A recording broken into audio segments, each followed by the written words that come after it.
Hello and welcome to the DrivingMaul show. Yes, it's Monday at 8 p.m. and we are back again after a weekend of what is it, quarterfinals, or what's it called, something else, or preliminary finals, or qualification finals, or you know what, Stephen? Just, and then the winners go through. I understand that bit, and then one of these losers goes through, and one of the losers apparently gets a home semi-final. It's all. Surely, if you lose, you should be travelling away next week. It's just it's all a mess, Stephen. Yeah, good evening, everybody, and once again, Paul, always a privilege, really pleasure and a privilege to be on the show. But yeah, I think we could possibly call them quarterfinals. Obviously, the first two teams, I believe, had a life if they went down. But obviously, the Chiefs, they're obviously going to use their life. They're going to put that life in motion this weekend because they obviously went down. So yeah, it was. Listen, some of those, couple of those results were probably a little bit of surprise to what everybody was picking. But yeah, we move on to this week. What is semi-finals? Straight knockout. It is straight away, but it's funny, isn't it? That even yourself, who follows rugby closer than most people, than just for anybody, doesn't know how the actual thing works. Because no, if the Crusaders had lost at the weekend and the Chiefs lost, the Crusaders would have been out. It's only the top team or the top loser that goes through. So no, the Crusaders did not have a lifeline if they lost to the Reds, but only one team gets a lifeline. And first off, it's when the Chiefs use it, and then it's if the Crusaders use it, and then it was if the Brumbies use it.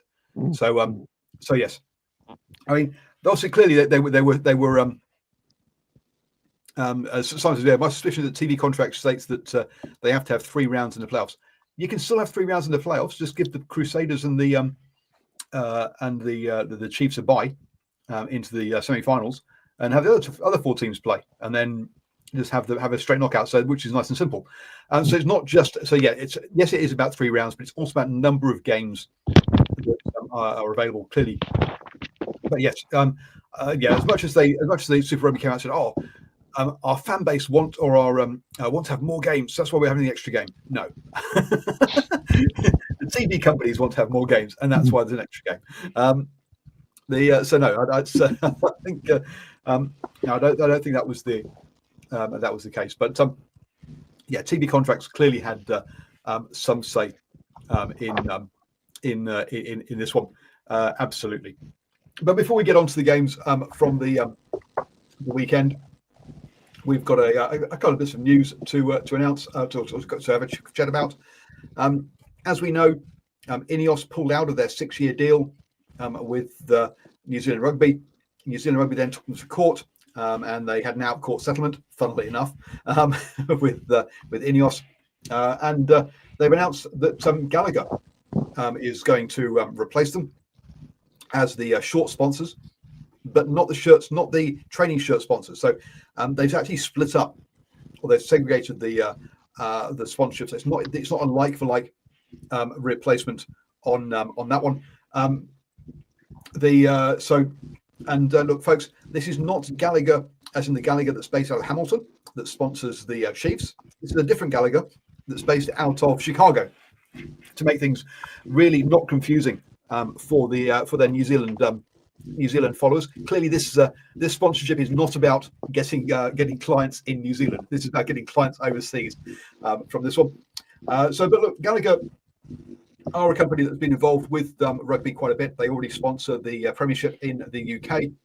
They also are sponsoring the WXV, which is the women's annual international competition. And I think they're also doing some other stuff with World Rugby. So, look, we've got a company here, which again, you do question, why do they want to sponsor the All Blacks when they don't actually operate in New Zealand? A bit like Ineos, but hey, but at least this time it is a company that has got a long-standing investment within rugby, and does seem to be actually a bit more stable than last night. It doesn't seem to be run by a solo billionaire who just decides how he's going to be spending his money. This seems like a proper commercial investment, Stephen. Yeah, absolutely, and not to be confused by the Gallagher family that's on the Netflix series Shameless either. It's not them as well. Definitely Gallagher Insurance out of Chicago. Um, Yeah. Chicago, I think they're actually based. So yeah, it'll be interesting. But I suppose one of these things swings and roundabout. You've got to go to wherever the dollar is, Paul. Yep. Now, also Ford stopped sponsoring the All Blacks earlier this year, and they've been replaced by Toyota, which again you can understand why, considering Holden doesn't exist anymore. So who else is it going to be when it comes to a New Zealand car brand? And they also have taken over so whilst Ford was just the cars really or the vehicles for New Zealand rugby, and a bunch of All Blacks got nice vehicles. Now Toyota are also taking over the training jersey sponsorship as well. So look, two proper, as I would call it, sort of two more sort of more proper commercial brands in there, rather than your Altrad and Ineos, which are much more personal kind of links to rugby rather than or to sport, rather than sort of proper commercial reasons for doing it. So yeah, I think a better direction for this. Now, clearly, there's been no announcement of the actual dollar numbers, because that's all commercially sensitive, as I've kind of put my air quotes in there. But yes, but yeah, look, at least the chief executive has sort of brought some sponsors in before he leaves out the door, because Mark Robinson, as Simon said in the chat there, good to see he's leaving. Simon says, thank God Mark Robinson's gone. Well, actually, no, Robinson hasn't gone yet. He's going at the end of the year. Before the end of the year, he's got a few small things to tie off in this one. So he's still got to figure out he's still going to renegotiate the collective employment agreements with the players and with the New Zealand Rugby Players Association. He's also got to agree a new provincial funding agreement with the provinces. So yes. And they've also got to figure out what's the future format of the NPC. Part of that also has got to what's the men's pathway competitions, how they're going to implement those recommendations, and what is going to be the Sky broadcast deal, because obviously that needs to be associated with that, the NPC. So clearly he has got an awful lot of work still to do in the final 6 months that he's going to be in this job. And let's be honest, nothing gets done in the second half of December. So it's really only 5 months he's still there for. So some small things that he's got that he hasn't tied off yet. But Stephen, he says that he is proud of. Where's the actual? Try and actually quote it properly. But he's leaving because of family reasons, because his kids and his wife are in Australia, which I fully understand. But he says he's really proud of the things we've done at New Zealand Rugby. He said, I do, and in quotes here, feel I leave the game in a better place. I think of the growth we've got, the potential for continued growth, the focus we now have on fans and positioning we've done in the last 3 to 4 years with our teams, athletes and brands being far more recognisable all around the world. So what do you think his legacy, or what's been your kind of view of how Mark's done in his 6 years, or 5.5 so far? Yeah, probably a CEO that promised a lot, but you've got to say in some areas very, very much under-delivered, a lot of confusion during his reign. I think probably something he could be proud about is the way that the women's game has moved ahead. Obviously, a Rugby World Cup that's been won under a home Rugby World Cup that's been won under his watch. Couple of Super Rugby Opiki that's been up and running, but it's fair to say there are a lot of other areas where he's going to be scrutinised, and possibly the fiasco that went on with the Scott Robertson appointment and the Ian Foster non-appointment, all this happening in Foster's second to last year of his reign, and it was certainly a distraction that not just those particular coaches could have done with, but the players at the time could have certainly done without Paul. So yeah, he's definitely, definitely not great. A little bit of obviously a lot of talk about the falling out with Australian rugby there for a time, where Australia were looking to pull away from Super Rugby, if I recall. So, sometimes there were times that the relationship between the two absolutely soured. Not to mention, I'm not too sure if it happened under his watch, but also South Africa moving away from Super Rugby as well, Paul. So yeah, I mean, look, COVID was under his watch, absolutely. So let's be fair to the guy. There was unprecedented stuff to deal with there as part of his watch, but the way he went through that, where basically he just went, South Africa, yeah, we're not dealing with you anymore. Didn't go down very well. Then he was telling Australia, we're organising Super Rugby Pacific. You're allowed 2 teams. We think we're going to let you in. And they went, no, and try to deal directly with the teams rather than with Rugby Australia was an absolute disaster. So, yes, some of his political manoeuvrings were horrible. He brought in Silver Lake, which I would suggest has been a failure so far. The financial growth has not happened. There is less money in the game than was predicted, clearly. When the Rugby Players Association pushed back, his valuation of how much he thought the game was worth was way lower than what they managed to persuade them to get at in the end. Some serious mess ups that, in some ways, he was saved by his bad relationship with the Players Association. Trying to reform or his relationship with the provinces, I don't think has been great either. As much as he's saying, we've invested 50 million or more money into the provinces are having to take a pay cut because there's less money coming in from Silver Lake than was projected. So yes, I would say it's been a turbulent. Whilst there has been areas of improvement, look, Super Rugby is in a better place now than it was coming into it. Absolutely, the women's game is bigger, but the other areas have been an absolute mess. Fair to say, Paul, he probably underestimated the strength of not just the provincial unions, but also the players union association as well. And unfortunately, when you had those other 2 parties in the mix, they obviously couldn't find that should I say that rightful peace in the middle to make things happen moving forward. So one of the the things I've read in stuff about this is suggestion that when he gets replaced, so currently he runs New Zealand Rugby, and the New Zealand Rugby commercial is separate, and had its own CEO who left after 1 year because the rugby people didn't like all his suggestions of how to actually make money, which was interesting. You bring a guy in and then you don't follow through what he suggests. Yeah, a bit of a joke. So the suggestion now is that actually both those organisations will be run by the same person, which is, to me, means we're back to exactly where we were before Silver Lake came in, with rugby people running rugby commercial stuff, and not necessarily getting it right.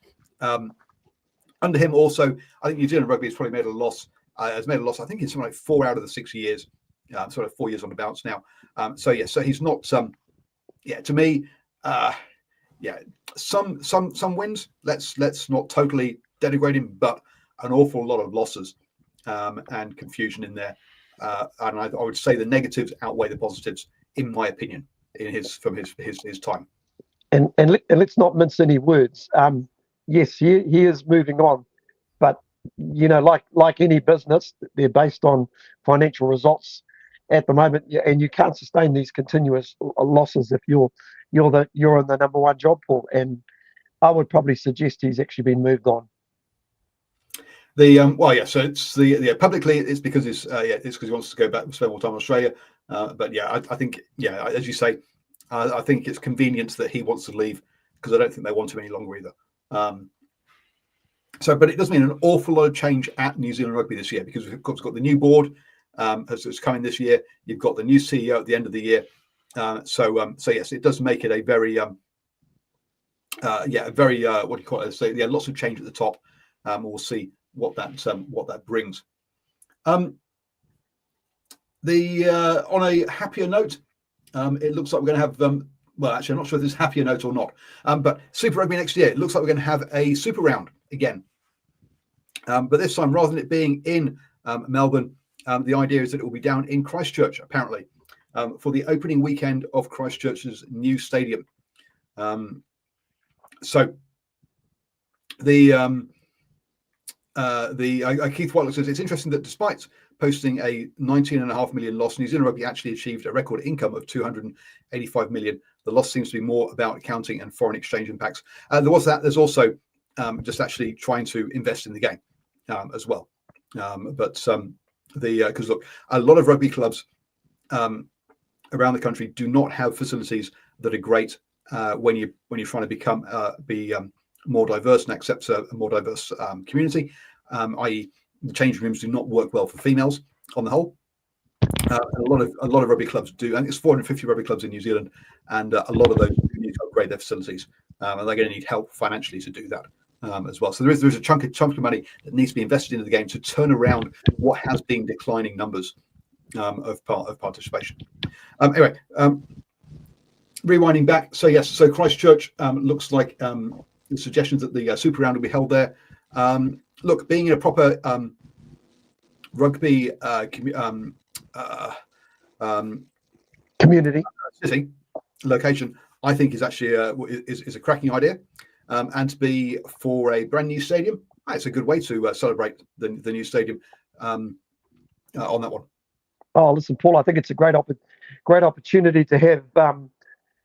Well, obviously, with 11 teams, somebody's probably going to miss out on that particular by weekend. But for supporters that support those 10 teams that will be in Christchurch for the weekend, I think it'll be a great opportunity to head down and experience this new stadium. At least you won't have to worry about weather because it's obviously a covered roof. But listen, I for one, I'm probably thinking about heading down myself, Paul. So no, I just think it's like you say, it's in a rugby city with a rugby community, and boy, a really good opportunity to go down and watch all the rugby for the weekend. And also, it'll be great for a city of Christchurch that's had, as we know, its issues in the last decade or so. Yeah, look, and it being a brand new stadium, if they can't fill it for something like this, then there's a real. So we should get good crowds because people want to go and experience, see what is this new stadium like. So yeah, it should win all round. Now, my one thing is this is on Anzac weekend. Now, which day? Actually, that's a good point. I don't know which day next year is actual Anzac Day. As in, obviously I know which date it is, which is, but yeah, it's the 20th. Oh yeah, so it'll be on the. So the Monday will be a public holiday.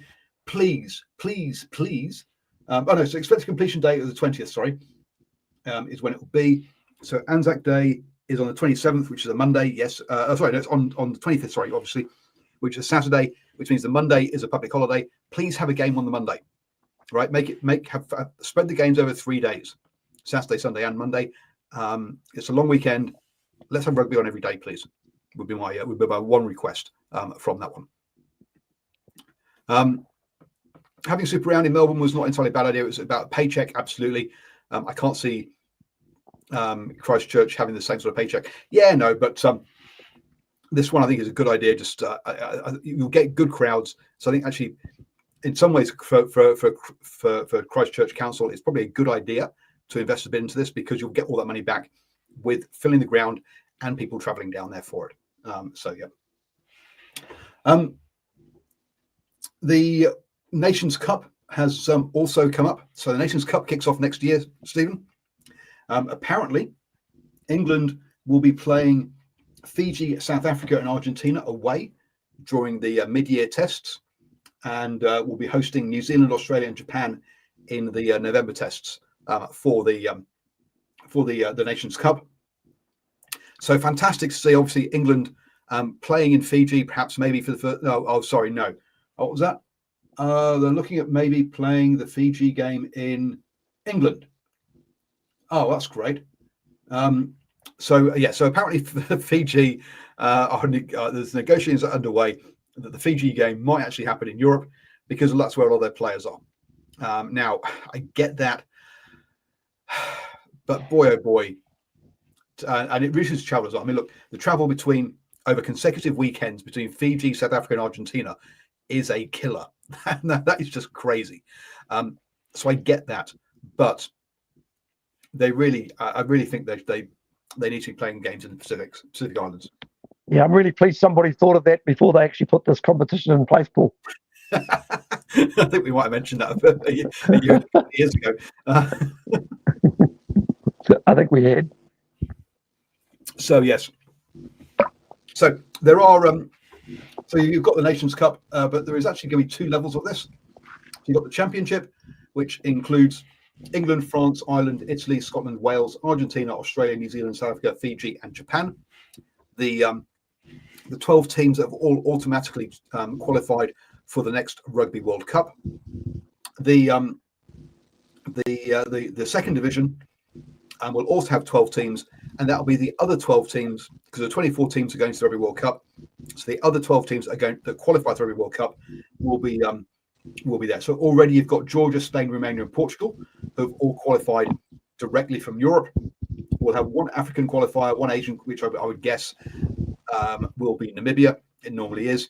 One Asian qualifier, which will be really interesting to see who that's going to be, because normally, obviously, Japan have filled that one, but that's got the automatic qualification now. That's going to be really interesting to see who actually gets that place. The Pacific includes the USA and Canada, by the way. So 3 Pacific qualifiers. So basically Tonga, Samoa, USA, Canada. So 3 of those, plus and then 1 from the Americas, which was being Uruguay for the last couple of years, i.e. South America. And then you'll also have 2 more as part of the repechage kind of qualifying piece as well. So that's how it's looking at the moment. So as Simon says, they're going to need to get those qualifiers out of the way this year, ahead of 2026, because normally they have an extra year before the Rugby World Cup to do those qualifiers on that one. Simon, who is much more plugged into Tier 2 nations than we are, says actually Zimbabwe have got a good chance this time of knocking over Namibia and getting into the qualifiers. So that'll be interesting to see them in the Rugby World Cup, I think, for the first time, if they do make it. So, but anyway, look, Fiji having the opportunity of having a Tier 1 nation play in Fiji for the first, actually have 3 Tier 1 nations, obviously England plus 2 other teams from that the European, because they'll have 3 games in that mid-year window, in that July window. So hopefully, okay, Simon's correct to me, Zimbabwe did make it in 1992. And nocturnal rights, yeah, Zimbabwe was in 87 and 91 World Cups. So yeah, Stephen, look, they're going ahead with this, but yeah, it's not a tournament that I'm overly enthusiastic about. No, can't say I am, Paul. I kind of put it in the World Club Championship category. Oh yeah, so I forgot to mention that earlier. Mark Robertson, one of the things he's also got to figure out before the end of is the World Club Championship, which again, I have absolutely zero time for. Look, we have internationals for international games. Club rugby is for domestic. Keep it that way. We already the season. We don't have a global season. It's all a mess. So yeah, the World Club Championship. I really both that one I have even less time for than this, to be honest. But apparently it's supposed to give meaning to these games in July and November that are traditionally what a football person would call friendlies, what we would call test matches.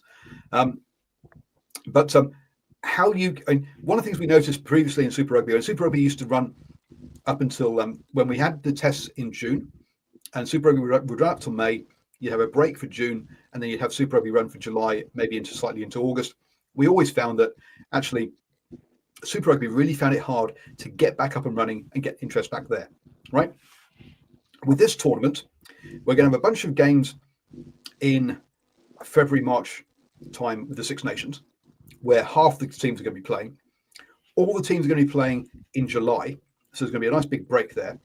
Now, then half the teams will then go back home and have their off season, whereas the other half of the teams will then go on to the Rugby Championship to play, and then all the teams will get back together again in November to play again. I mean, how do you keep interest in a tournament that is that separated and takes about 10 months to complete?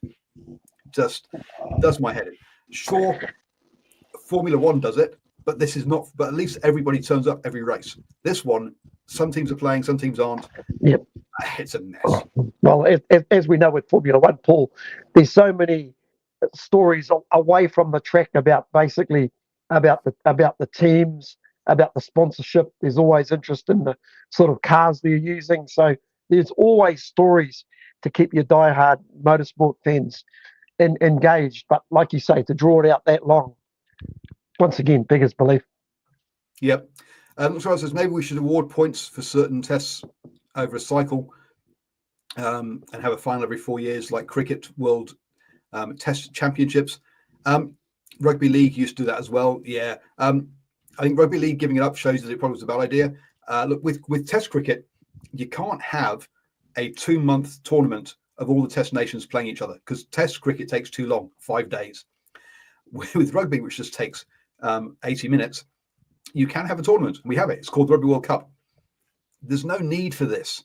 They're just trying. It just seems to me, just trying to, trying to fix a problem that doesn't exist in my mind. I think other problems they need to sort out. But anyway, shall we get on to some actual action and talk about some rugby? We should. So we kicked off the weekend on Friday with the Crusaders versus the Reds. Even though this was second playing fifth, I think this was the one that was the most what's the word I'm looking for? Was the most obvious of the results. Early on, it was all about territory, and with a sort of kicking exchange. I guess the first real opportunity was Fluke with a fantastic break that unfortunately led to a knock on at a ruck, and turnover ball with Havili kicking to the corner led to the first try on that one. The Reds losing their own line out on 5 meters out, Barrett picking it up and going over, was not a great situation. So 5-0 early on. The Crusaders scrum was doing a job on the Reds, and that led to quite a few penalties, which led to territory. And a line-out maul bashed over just before the half-hour mark to make it 12-0. To show you how dominant the Crusaders were, the first penalty they gave up was on 35 minutes on that one. We had a bit of a comedy to try and end the half as the Reds tried to kick it out, and then kicked into somebody, and eventually it got out without them losing points. But it was 12-0 at half time. The Tamati Williams injury, though, is a little bit worrying, and let's hope that's not too serious. In the second half, Noah Hotham got himself a try before Rivers Rehanas knocked over a penalty and scored a try himself. And look, at 27-0, this game was all over. There were a couple of tries late on for Nazar and McWright, but look, that was all far too little, too late. And a Preston try just before the end of the game added polish to a 32-12 scoreline. A dominant showing by the Crusaders at home, which I think we expected. Yeah, very, very much so. Very, very dominant forward effort from the Crusaders, and defensive effort as well. And the likes of Ethan Blackadder was pretty much to the fore. I actually thought Blackadder was probably one of the outstanding figures in the game.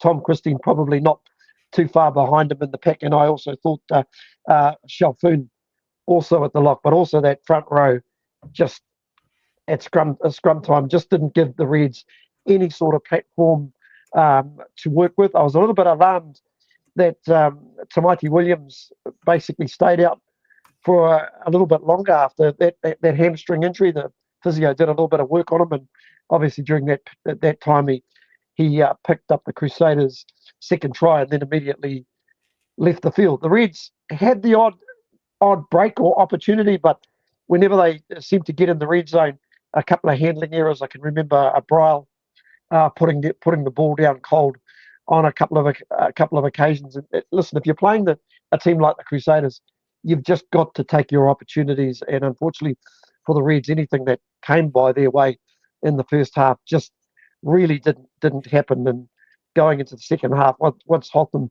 scored in the 56th minute, and Ray Hunter, by the time he scored his try, like you say, this game was as good as over. And only in the last 10 minutes, really, when the Crusaders made a whole lot of changes, did they give up a couple of tries. For me, disappointing from the Reds. Listen, they only had one win on the road outside Australia in 2025, and I think that was against the Highlanders down in Dunedin. They also lost to the Drua over in Fiji as well. Sure, they had a couple of away wins in Australia, but I think you've got to show, if you're a serious contender in this competition, you've got to win in New Zealand. And probably the most alarming thing, it's the new Wallabies coach that coaches this Reds team, Paul. But listen, I thought they would have walked away from the night very disappointed. For the Crusaders, yeah, they got to be happy with this win. I think they just basically bashed the Reds up front. Probably the only concerns is the injury to Mighty Williams. We all know hamstrings don't always heal themselves in a week, Paul. So I think they'll be fortunate to have him for this week's semi-final. Yeah, now look, discipline was also a big one here. This was a wet game. Okay, so it started off wet and then actually started raining as well, and that did alter how this game was played. Hence why you were talking about the forwards winning this one. But discipline in this one was big, as I put into the live chat. So the Crusaders only gave up 6 penalties all game to the Reds 11 there. So some spicy stats for you folks there with that one, and that obviously helped with the Crusaders. What's the word we're looking for? Territory that they wanted for that one. So yes. I was going to say, Paul, good performance from David Havili as well. I thought he kicked very well. Took a little bit of pressure off Rivers Reihana, who seems to basically to grow every week. But boy, it must be something when you can sit back and just watch your pack go to work. And like I say, that defensive effort was very, very good. Yep, absolutely.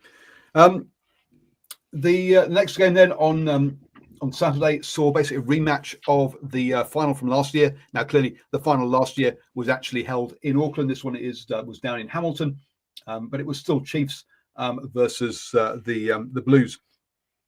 In that first half, and now look, I remember this one was a dry game. It was cold, but it was a dry game. So handling shouldn't have been as much of an issue as it was with the Crusaders versus the Reds.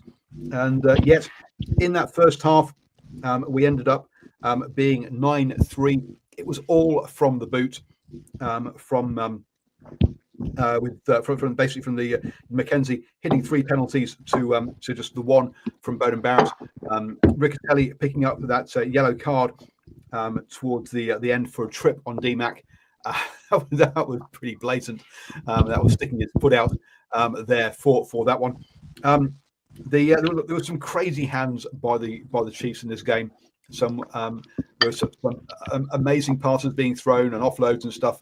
But still, the big thing about this one was, at halftime, I've got down here that possession was 62% Chiefs to only 38% the Blues.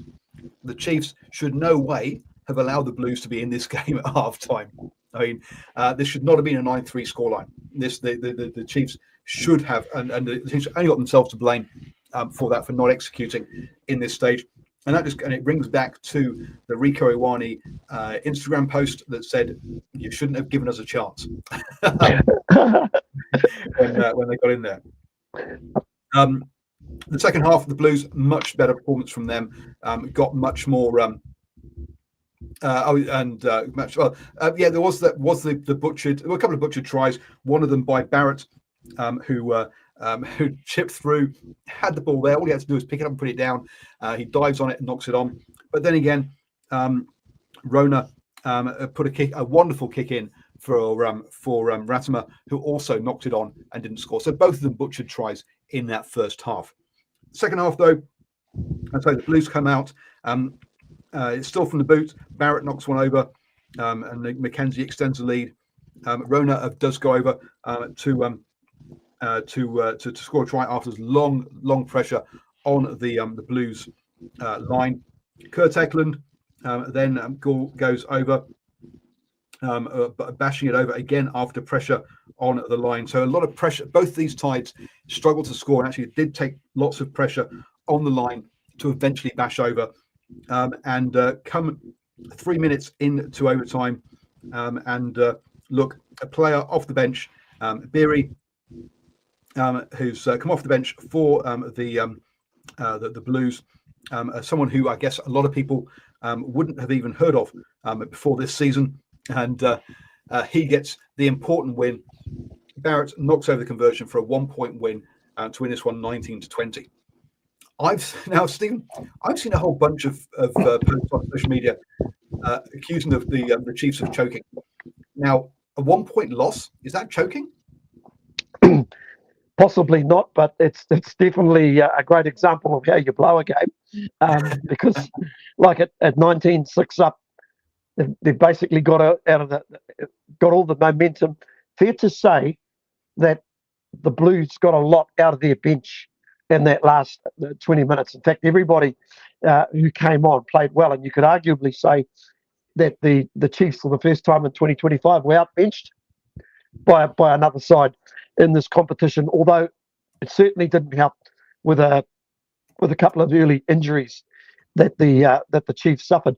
I actually thought in that first half, like you say, with the stats, not only were they dominating possession, but they were also dominating the contestable kicks as well, because it just seemed like every kick that was going up, it was somehow bouncing into the arms of a Chiefs player. And the only time that it actually went the Blues' way was when Beauden Barrett, I recall, put up a high kick, and he ended up basically snaring it himself. I kind of wondered maybe he should chase his own kicks, Paul, and he's got a good chance of catching them all, such as the skill of the pivot and the number 10 jersey. But in all honesty, I actually don't think the Blues played that well in that first 60-odd minutes, because at times they seemed quite content just basically to keep doing the same thing they were doing in the first half, and all of a sudden they got a couple of lucky breaks, shall I say? But the Chiefs just did not close that door, and even when Mackenzie had an opportunity to close the door in the 75th minute with a missed penalty, I know there was a lot of talk that maybe the Chiefs should have just kicked to the corner, and it's with a 19-13 lead, and at least tried to basically go for the throat and strangle the Blues. But just the fact that they left the door open. I'm sorry, but if he gets that over, the game's won. And so to me, and especially Nocturnal Rights has made the point here that look, the Chiefs lineup was a mess in that second tour. At that point, look, the stats say that the Chiefs lost 4 lineouts to the Blues 2. He says the Chiefs lost more than 4. Those stats need to be audited. I agree, the stats are a bit dodgy, because the stats in the previous game said the Reds didn't lose any lineouts, and they certainly did. So yes, some of the stats on Super Rugby website is not great, but to me, I think taking the 3 at that point, with the way that the lineup was or attempting the 3 at that point, the way the lineup was a mess, was the right option, personally. Yeah. I think at the end of the day, Paul, though, you've got to give the Blues a lot of credit. They managed. All of a sudden, you had the likes of Beauden Barrett that was basically starting to manage the play from first 5. They realised that, shivers, we do need to score a try. So we've actually got to hold on to the ball. Chiefs actually started giving away really crucial penalties. In fact, there were a few people texting me at the time, namely Ashton Ranchard, basically saying, hang on, must be time for a yellow card. And the Chiefs were giving away a lot of penalties, but I think that was just showing how desperate they were to defend their line. But going into this game, Paul, everybody had written the Blues off. But one thing you can't argue about, they got the best defensive record in this competition. Sure, their attack has been less than adequate this year. You could almost describe it as clunky, because they've just been trying to play for their strengths. I saw an interview at halftime where the coach Vern Cotter was asked about the high kicks, and he said, we're just not winning them at the moment. So that said to me straight away, they're going to keep doing the same thing in the second half, and that's pretty much what they kept doing. So I think one thing we've learned about Vern Cotter this year is that he believes the way that he's doing it is right, and he's going to stick with it. Oh yeah, absolutely, and fair play in that last 10 minutes. It actually worked, and I think this Blues team, like I say, I think I said to you last week, Paul, there'll be a bit of emotion with what's happened to Cameron Suafua. They're wanting to do it for him. A lot of players moving on. I mentioned Sam Knock last week. I'm sponsored by Firestone this week because he's done a complete U-turn and decided to carry on with the Blues for another year or so. So for those leaving, they want to go out on the right note. So I think you always think about the Chiefs coming up to Eden Park with a little bit of a chip on the shoulder. I think the Blues went down to Hamilton with a little bit of a chip on their shoulder as well. They'll have to basically keep that chip on the shoulder when they head down to Christchurch on Thursday, Friday, later in the week. But man, what resolve? Let's think about it. If we think back, Paul, a month ago, we were talking that there was a chance they mightn't even make the six. Oh look, I'd written them off. I'd said they were not making the six this year. Because look, they did lose 5 out of their first 6 games. Okay, and at that point, I was convinced that by round 6 they were done. It was all over. I just see one of our posters. Mia HC is up the Crusaders 31-0 this weekend. Like seriously, are you having a laugh? It is. Not going to be. I think he's having a laugh. I don't think it's going to be 31-0 this weekend, but we'll obviously come to that when we look at the games over the weekend, Paul. Absolutely. Look, it would be remiss. We did forget to point out. That about the injuries. Look, the injuries that the Chiefs had, and also the way they used their bench was that they used their forwards too quickly because they did end up bringing on Didion Rampling. Well, he was actually on already, but he ended up having to basically be the blindside flanker at scrum time because they had lost their because the player was injured and had to go off, and so hence they ended up playing with only 7 forwards. Now, look, to be fair, they did win a scrum whilst he was a blindside flanker, so clearly he knows how to scrummage. But yes, we saw something similar last year where Cotter used the 6-2 split, if you recall, against the Hurricanes down in Wellington, and then he had some early injuries to his back. So I think Funaki might have ended up on the wing last year, if I recall. So yeah, interesting. Yeah. So look, that definitely meant that look, coming into this weekend, there was the thought that look, if the Crusaders and the Chiefs won, that basically the third game became a bit of a farce because it meant both sides were going to go through. They knew that before the game, but with the Blues beating the Chiefs, that did mean that we were definitely going to have a knockout game for the final game of the round in Canberra, where the Brumbies hosted the Hurricanes. Obviously the Hurricanes now, with the Reds being knocked out, this was the only opportunity for an Australian team to make it to the semi-finals. Early on, we had a try for the Hurricanes. The Brumbies lost the line out and Lowe in midfield scored it. Now, I've been championing, I've been saying for ages that, look, the Brumbies are more than a line-out maul team, that's using tired language, and yet their first try was a line-out maul.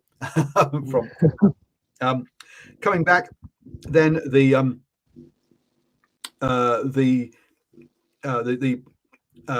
Canes. Look, the number 12, Emmanuel Jensen, had a great time of with his offloading, just bending, getting past one player, and helping make the break, because and that led to Faina Ofo, scoring in the corner. Then Alan Alatoa at AAA, the prop who's decided he knows how to score this year, he bashed over after lots of pressure on the line, and then also another line-out maul from the Brumbies on half-time gave them a 21-14 lead, and that was going to be proved to be important, that late try there. Coming to the second half, and the possession in that first half, although it was 59% to 41%, so it was slightly in the Brumbies' favour.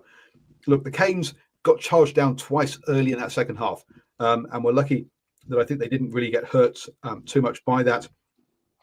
But a lovely inside ball to right, saw him go over untouched from about the 22. Reminded me of a move that the Wallabies did against England back in 2015 at the Rugby World Cup, which is very painful for me, obviously. But a cracking score by Tom Wright. Balin Sullivan then went in, where Roygaard looks to take it inside, but switches, takes it to the outside, and gave it to Sullivan to score, and that made it 28-21, a one-score game.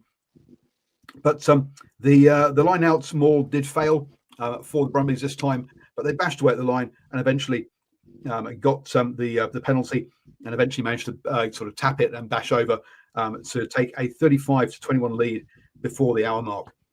Look, Tossie did bash over for a try to make it a 7-point game and a tight last 10 minutes, but the Brumbies held out to win this one 35-28.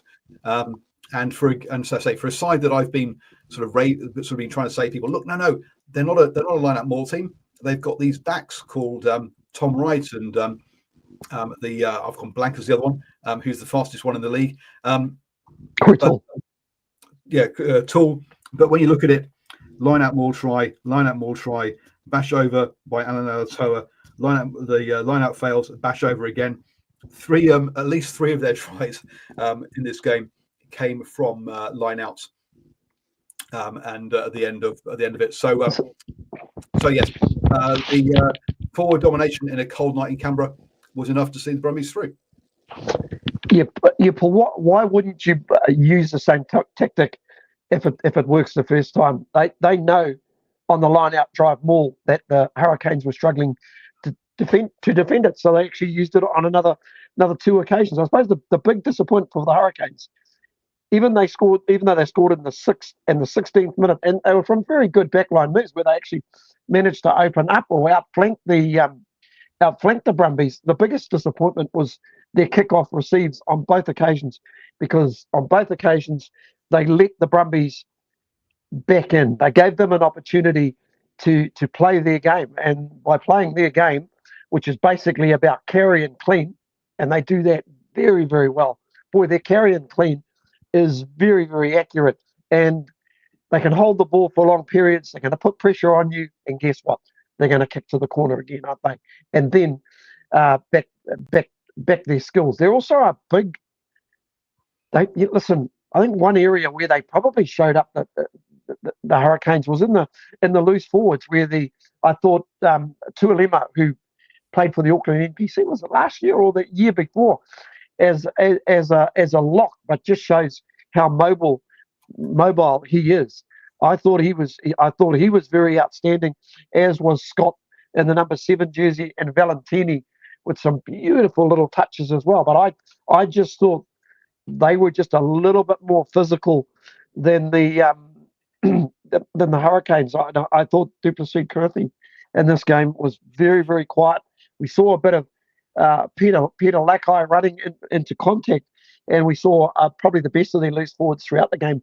Devin Flanders, I thought was very good, but the main difference for me, Paul, I actually thought that the Hurricanes were running into contact, where I think the Brumbies were actually running at holes, but prepared to hold the ball out in front of them and shifted late into players into hole. And it was beautifully exemplified by that inside ball. Was it from Alalatua or Valentini on the inside? That was a fantastic. Oh, Valentini, yep. Yeah, Valentini, which basically opened up the Hurricanes. And I'll be honest, the first time I saw that, I'm like, he's got hit and he's just lost the ball. And then I looked at it again. Oh no, shit, that was deliberate. But it was just so absolutely. It can't have been on purpose. That's just too good.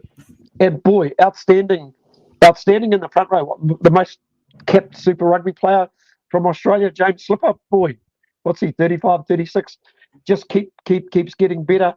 Alan for next year as well, which will make him the most capped player ever. Oh, crazy. Alan Latour. I mean to say he's not just a key component for this Brumby side, but I think he's going to be a key component for the Wallabies as well. And boy, he's on top of the game. In fact, that whole front row was on top of the game. I see somebody posted before, Billy Pollard will more than likely be the Wallaby hooker. And I thought at scrum time they put a lot of pressure on the Hurricanes front row. And to be honest, their pack came second by a distance.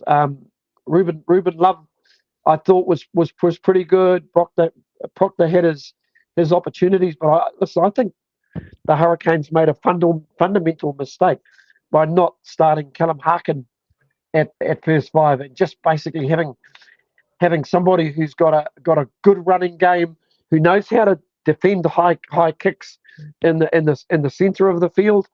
I just think they needed to do something a little bit different, and of course they made some changes towards the end. But for me, too little, too late, Paul. Yep. Tumalia, who you were talking about, yes, he played for Auckland last year in the NPC, and he's actually born in Auckland, but he's played for Brisbane City. Obviously in what was the not NPC, whatever the he then played for the Reds, the Rebels until last year, and now for the Brumbies. Now look, this is another case where by the Rebels disappearing, which I'm not a fan of, to be honest with you, but you're seeing that the extra depth that brings to the other squads has really paid off, because he has having this kind of player available. Is he a starter for them every week? No, but he's there when he has depth to this Brumbies squad, so that yes, at this stage of the season they are still competitive. So that's So whilst in at the time I wasn't happy for the Reds to disappear, in hindsight it has actually been a good thing for Australian rugby and for these teams in these kind of situations. Oh, very, very much so. And some of these guys actually played. Noah Lolosito played some pretty big minutes in this game. So once again, their coach Stephen Larkin, who I think is a pretty underrated coach, Paul, because I think if you were looking at a Wallaby, for me, if I was picking a Wallaby coach, quite frankly, I'd be looking at Larkin before I'd be looking at Les Kiss. But hey, those decisions are made by somebody at a table way higher than me. I wouldn't be surprised if he's involved in some form or other with them. But so having those extra players, I say, has really helped. So the Brumbies come through, and that meant we've got the winning Crusaders, the losing Chiefs, the winning Blues, and the winning Brumbies. Now, if I was to organise this, basically you've got two ways of organising this. Either you go, you know what, the original seedings are the original seedings we stick with. So you go Chiefs, Crusaders, Brumbies, Blues. But that means you end up with the same game 2 weeks running. Basically, the Chiefs hosting the Blues, and so it's like, oh no, we can't do that, because if they lose, then we have look, we've got to change things up. Okay, so a bit of change. So let's make it so that actually, you know, the losing team is the lowest seeded team. So hence you go Crusaders, Brumbies, Blues, Chiefs, and then you're like, oh no, but we've organised all the games, we've got all the planning in place. Oh, okay. So we're going to try and fudge the final somehow, so the Chiefs get a home game, but somehow they play the Brumbies. So God knows how they've done. They some point about losing one place in your seedings or something stupid. So anyway. That ends up with the Crusaders hosting the Blues and the Chiefs hosting the Brumbies in some sort of convoluted, stupid set of rules for this coming weekend. From a Kiwi point of view, that means both games at 7 o'clock, which is kind of nice. I don't have to stay up too late, which is good. Being the old codger that I am in that one. You do realise you're younger than me. I know I'm playing on things here. So next weekend the Crusaders again play on Friday night with the Chiefs hosting the Brumbies. Yeah, if the Crusaders win, they will be hosting the final. That is the basically the only difference it makes by sort of dropping them, by causing the Chiefs to lose one of their ranking places in the seedings, but it's all a bit of a mess on this one. Which is odd because this Crusaders side is not convinced like previous ones. Really, I think the Crusaders have been very good this year. They didn't convince last year, absolutely, but this year they've got their act together. Funny what happens when you actually have fit tens to play, and they did get lucky that as one of their tens got injured, the other one came back from injury. Otherwise, I think we would have seen a bit of a difference here with this one. Looking forward to those games then. Stephen, is your opinion 2 home wins and the Crusaders hosting the Chiefs, or can you see something else happening? Listen, mate, you've got to remember the Blues and the Crusaders played in round 10 down in Christchurch, ironically on a Friday night. This weekend going into this game is interesting. I'm just looking at the odds on the TAB. Crusaders paying 142, the Blues playing 270. Those are interesting odds. Bet responsibly, folks, if you are going to have a bit of a dabble on the TAB. I'm a little bit surprised that they're so far apart. I probably expected the Blues to be maybe at about $2.20. Maybe the Crusaders at about $1.60. I thought they'd be a lot closer than that, given how close it was the last time around. Let's be honest. This is not the Crusaders team that's got a Richie Mo'unga driving the ship. You got a pretty inexperienced 10 in Rivers Reihana running the ship this time. In fact, both those halves are even Noah Hotham is pretty inexperienced in the greater scheme of things. Paul, we kind of look at who will be the halves for the Blues. No doubt Christie and Beauden Barrett. I know this Blues patch. You've got some. To call Noah Hotham an All Black is, yes, he's been called into the All Blacks, but he's not a several All Caps All Black or several years All Black like Christie is. And as you say, yeah, Rivers against Beauden. Again, Beauden has the upper hand on that in experience. Absolutely. I think this game, I personally think this is this game could go either way. I know our friend before mentioned 31-0. Gee, that'd be a lot of points for the Blues to concede, given they've got the best defensive record in this competition. Paul, I'm thinking there's probably going to be only 6 to 8 points in this game. Could even be less, and it could go either way. Listen, records are there to be broken. I'm actually going to go for the Blues to upset the Crusaders, and then it'll be a lolly scramble whether the final will be in Hamilton or Canberra. But no, I'm going to go with the visitors. I just think, like I said before, I think they've got a little bit of a chip on their shoulder. I think they've got the majority of their squad basically on deck from last year. You've got to remember, at the beginning of the year, there were long periods where they didn't have either Eklund or Riccatelli playing in the squad with the injuries that they had.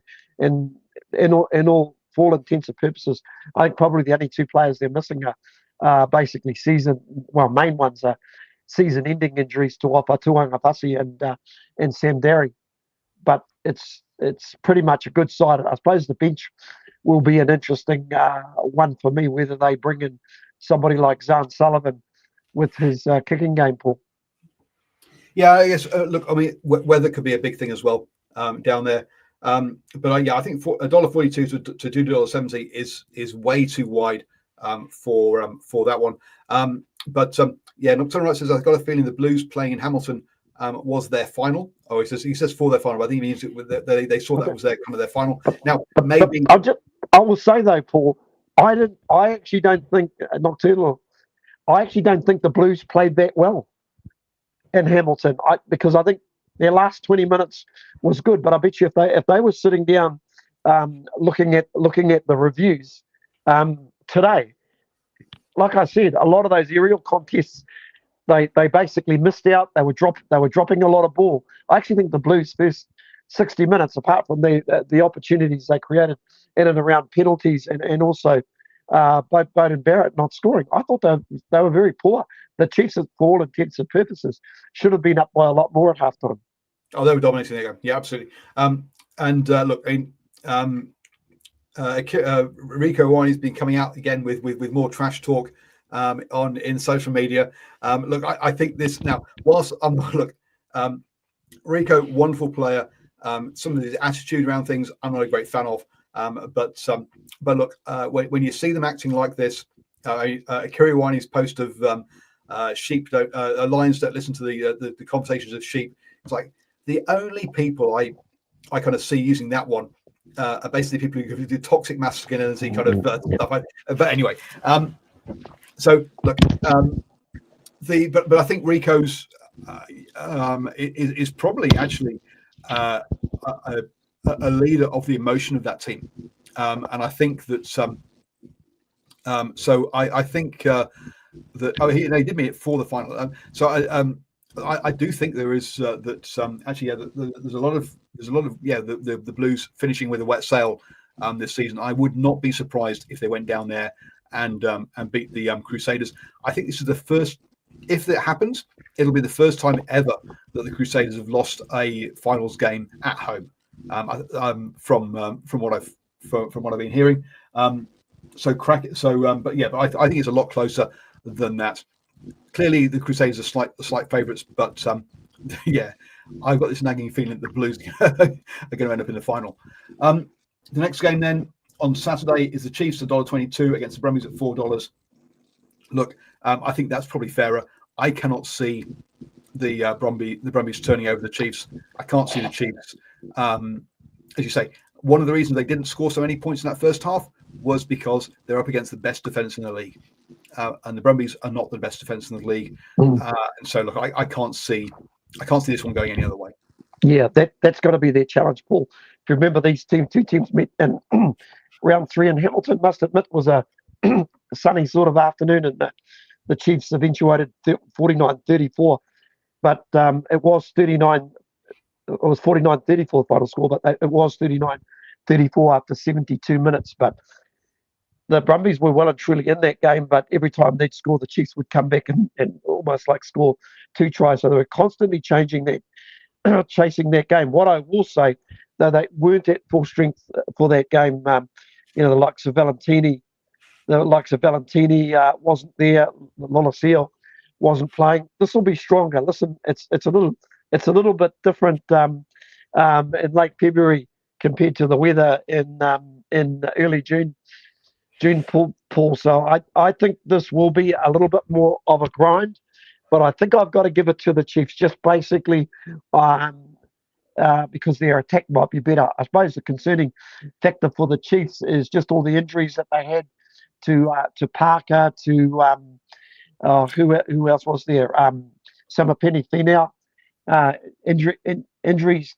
These are injuries, and more than anything else, that's probably going to affect their depth more than anything else. They've still got some good players. I would imagine Jacobson will be back for this game. I'm hearing from my spies that Wallace Satiti is actually carrying an injury which he picked up from the from the Highlanders game, which basically explains why he came off the bench. And if you think about it, probably didn't quite have that impact that we've actually seen from. So is he carrying an injury at the moment? Will the likes? I would imagine Quinn Tupaia will be back in that midfield, and there could be a possibility that Anton Leonard-Brown comes back into the team as well. I thought he broke something. I thought he was out for longer than that. Yeah, no, I could be totally wrong. I thought Curtis Rona actually did a reasonably good job in that 13 jersey. So, maybe Rona's a player that's come through. He came in as an injury replacement, I think, 2 years ago, and has been an absolute superstar and he's one that Clayton Miller's has gone, I'm having him in my team because he's someone who can just fill any gap. In that back line. He's been very impressive. He's done that well. The Chiefs should win this game. The deal for the Brumbies is to stay in the fight, but listen, I've got to go with the home side. Yeah, I agree on that one. Now, a game that where I'm definitely going with the home side, that I must admit I'd missed until I looked on the TAB, is that Taranaki are hosting King Country in 2 days' time for the Ranfurly Shield. The King Country, gambling on Taranaki has been suspended. They are very heavy favourites. King Country are $41 there to take the Ranfurly Shield. Look, we've had these pre-season NPC games between sort of the NPC and the Heartland Championship teams, and look, the Heartland Championship teams never win them. So look, a fantastic opportunity for King Country, and I hope they enjoy the day out. I've been to a couple of these where I've seen Taranaki play when I was living down there. Were a couple of the pre-season ones that they did, and they were fun games, a great atmosphere for the fans. But look, the result before you turn up. That's Taranaki without their Super Rugby players, obviously. And also congratulations to Sage Walters Hanson, who's a former Northland boy who will be making his debut at number 8 for Taranaki as well. He's a skipper of Clifton, so obviously played his way in with some very good form. But yeah, they'll be far too strong for Taranaki. I think even Jacob Ratamaivuki Netkins is actually I think he's at fullback, so he's going to have a bit of fantastic! Oh wow! Yeah, I think he's having a run as well. You obviously can. It's a good opportunity to throw out a whole lot of club players, but you don't want to also make the mistake as well. Yep, there it is. Jacob Ratamaivuki Netkins is in the number 15 jersey. Mahana Grindley is lining up at centre. And I'm just sort of looking through the rest. Adam Lennox, Highlanders halfback, is at halfback as well. So probably guys that are around the squad getting the opportunity. Paul, I'm trying to see if Sky are televising the game or not. Very quickly, do you know what time kickoff is? I just dropped off that. I'll just drop back on Paul. I would imagine it's probably going to be a 2:30 kickoff. I'm thinking. I'll just pull that up just shortly. Just bear with us, everybody. Is it a Thursday game? I think it's all Wednesday game.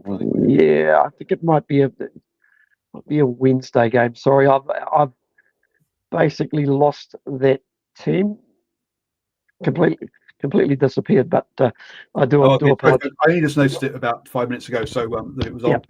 So yeah, sorry folks, I can't see it. I can't see it being on Sky, but maybe it is. Because I know that ones I've been to before have been on Sky. No, it's not. It's here we go. It's at 6 Wednesday at 6 p.m. Quickly zoom out to 6 and that's at Yarrow Stadium. Yep, no, it doesn't look like it's on Sky. Looking at the at their Yeah, so if you're in the Taranaki region, get along, watch a bit of Ranfurly Shield rugby. Well, Paul, been a great show tonight, but I suppose we've just got one more thing to touch on. So actually, just before you do that, I went to a because I know I went to a Taranaki preseason game and unfortunately saw Keenan Holo hobbling off in a moon boot. So let's hope that that doesn't happen to anybody this coming Wednesday. Oh wow! Oh, that is very sad to hear because he got injured during the season as well for the Hurricanes, didn't he? But this is 5 years ago now, I think. Oh, right. So yes, no, but yeah, look, the I funny feel you're going to give a tribute to Stu Wilson, who I must be someone that passed away recently this last week, who I didn't know as a Super Rugby player. But please, yes, please, give your tribute. Yeah. Listen, that very sad news that came through this morning. All Black 772, Stuart Sinclair Wilson. Listen, just an amazing player. Went away on about 9 overseas tours. Made his debut for the All Blacks in 1976. He actually made it. There were 2 All Black teams touring at the time. There was an All Black team touring South Africa, and there was an All Black team touring Argentina at the same time. And it was with that New Zealand All Black team that was touring Argentina, where he pretty much made his name, and basically pretty much became a fixture for the All Blacks between 1976 and 1983. Played 85 tests for the All Blacks. 38 of those games were sort of non-test matches. So it just shows you how much part of the fabric or the playing 15 he was back in those days. He scored, he played in 34 tests, and he scored a shared load of tries. But listen, a very much loved character, Paul. I mean, at his time, probably during that time, he was probably the not just the best winger in New Zealand, but probably one of the best wingers in the world. Once again, a winger who could play centre as well. Played a few games at centre for the All Blacks. Gee, where have we heard that? So there you go. For all those people criticising All Black coaches, you can go back to the late 70s, early 80s, and you'll find you had an All Black winger playing in the centre. Listen, and after his career, he was part of the Sky commentary team, always there with Murray Mixted and Keith Quinn and Grant Nisbet alike. Just a hell of a nice guy. I met Stu on quite a few occasions. Last time we actually caught up was at the Waitemata Club in 2018. I know he owned a couple of bars and lived on the North Shore, had a couple of bars, had a couple of children as well, a boy and a girl. So my condolences go out to all their family, their friends, the rugby community. Gee, I know they'll be mourning down in Wellington, where he played, I think probably about 86 games it was for Wellington. And of course, who can ever forget his partnership with Bernie Fraser. There was a book written about them as well, which I've got lying around here somewhere in storage, Ebony and Ivory. Just a fantastic combination when they're on the field. An absolutely fantastic All Black. I know he broke the record for the most number of tries during his career. I just forget who had that record of 16 tries, but I remember he scored 3 tries against the British and Irish Lions in 1983, which actually broke that record at the time. So an amazing player, and of course he captained the All Blacks on the 1983 tour to England and Scotland. Probably wasn't his best work at the time. I think they drew with Scotland, and they also lost to England as well. And I think that was pretty much where he sort of called it quits at the end of that tour. I think they had one other loss to the north of England up in a place called Otley. You'll probably know where that is, Paul. Been there once or twice. Yeah, been there once or twice. So yeah, that was pretty much his last hurrah. It's just a shame he didn't play 100 games. Lived most of his life up here in Auckland on the North Shore, and then I think maybe post-COVID ended up down in Tauranga, and basically in retirement, basically went in and did a few hours as an orderly at Tauranga Hospital, where he was very much loved. I must admit, this one's hit pretty hard, Paul, because he was one of my favourite players back in the day. I actually made a phone call before we started the show to former All Black halfback Dean Kenny, who he was good friends with as well, and Dean's pretty gutted as well. And I shared a photo with you earlier from last Thursday only, where he actually met for coffee with Murray Mixted, and it's hard to believe that only happened last Thursday as well. So yeah, you'll have some special memories. Pride of place, I spoke to him many times on the radio as well. But boy, what a character! Moi mai rā, Stu Wilson. Yeah, look, and he looked perfectly hale in that photo. He looked great. Look, I mean, some stats here for you. Look, 19 tries from 34 tests. That's a cracking record.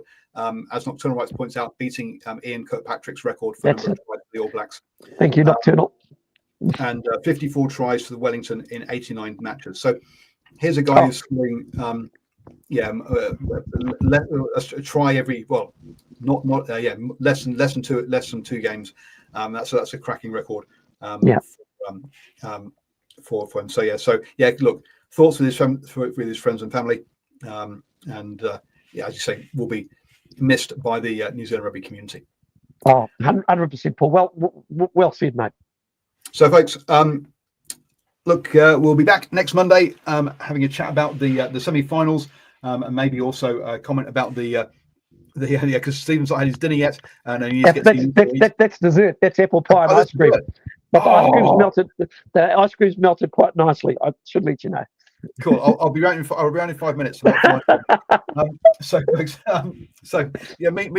join us again next Monday at 8 p.m, folks.